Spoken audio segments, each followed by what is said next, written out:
Journal de, journal de bord, jour 9. Aujourd'hui, on a plus parlé des ressources humaines. Euh, Ce que j'ai le plus retenu, il y a Sylvie qui avait parlé d'une présentation qu'elle avait faite à un groupe de direction. Et ce qui est ressorti, c'est que quand il y a quelqu'un qui soulève un point, par exemple, qui dit que, ok, ce que tu dis ne m'intéresse pas, par exemple, je n'ai pas le temps, c'est important de laisser le temps à tout le monde de donner son point de vue. Et toi, en tant que leader, tu vas prendre la parole après tout ce que tu auras entendu, que les autres auront dit. Quand tu vas donner ton point de vue, pour faire comprendre à la personne que peut-être que tu n'as pas besoin de, de cette chose-là de la manière dont tu le vois, mais tu auras besoin de ça d'une autre manière. Donc, en tant que leader, il faut toujours chercher à orienter ceux qui sont en face de toi du bon côté. Par exemple, comme la vidéo que nous avons vue, qui nous disait que le monsieur disait toujours good. En toute chose, il disait toujours good. Parce que on doit savoir qu'on ne doit pas s'apitoyer sur un problème en tant que leader. Parce qu'il y a toujours du bon dans tout. Et ce qu'on doit retenir, c'est que quand on a un mur devant nous, cela nous permet de toujours nous améliorer. Et on doit savoir que tout ne roule pas toujours comme on veut.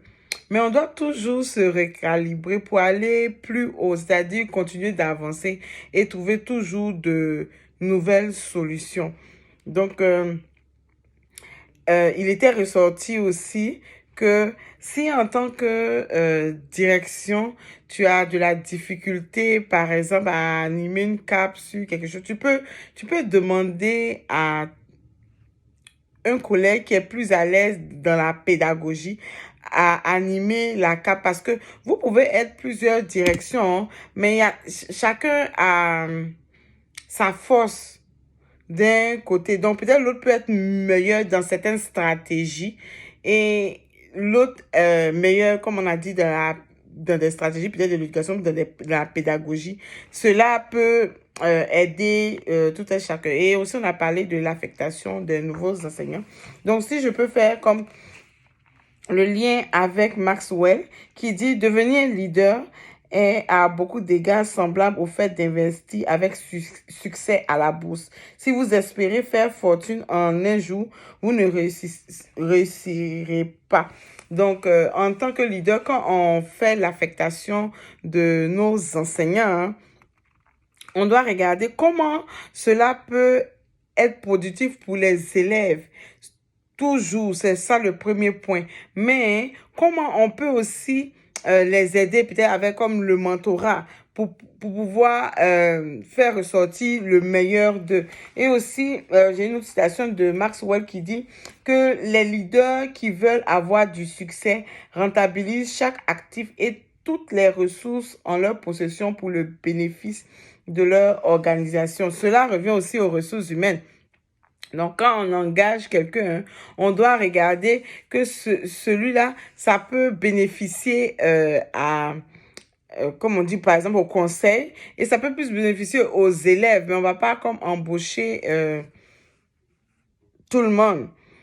Et ce qui était ressorti dans une de nos discussions, c'est que par exemple, au secondaire, il s'essayait de faire, par exemple, pour les cours appliqués, c'était une de nos collègues qui avait partagé ça, qui faisait tourner le cours appliqué. Chacun devait pouvoir prendre un cours appliqué pour ne pas qu'une seule personne se tape toujours chaque année tous les cours appliqués et puis ça va être fatigant pour eux.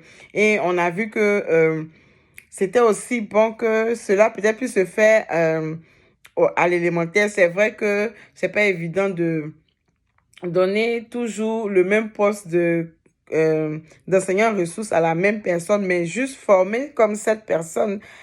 On peut, comme différents enseignants, peut-être, on peut dire aux 4 ans ou aux 3 ans, euh, changer d'enseignant ressources.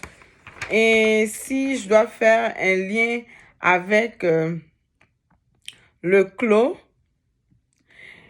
qui parle ici de l'affectation du personnel au programme d'enseignants, qui dit que en tant que leader, on doit maintenir en poste le personnel enseignant performant en lui offrant du soutien et en lui allouant du temps pour la collaboration, c'est-à-dire comme le mentorat, le partage des responsabilités de leadership, l'élaboration d'une vision commune de l'enseignement, de la construction identitaire de l'établissement, de relations de confiance. Et puis aussi, on doit recruter, choisir du personnel enseignant qui comprend, appuie et démontre un engagement envers le mandat éducatif et culturel de l'école de langue française en situation minoritaire. Donc, en tout temps, l'élève doit être au centre de tout ce que nous faisons, que ce soit leader ou en ressources humaines. On doit toujours, on doit penser à l'élève. Et aussi, on a parlé du comité consultatif. Certaines personnes avaient dit qu'ils n'avaient jamais entendu parler.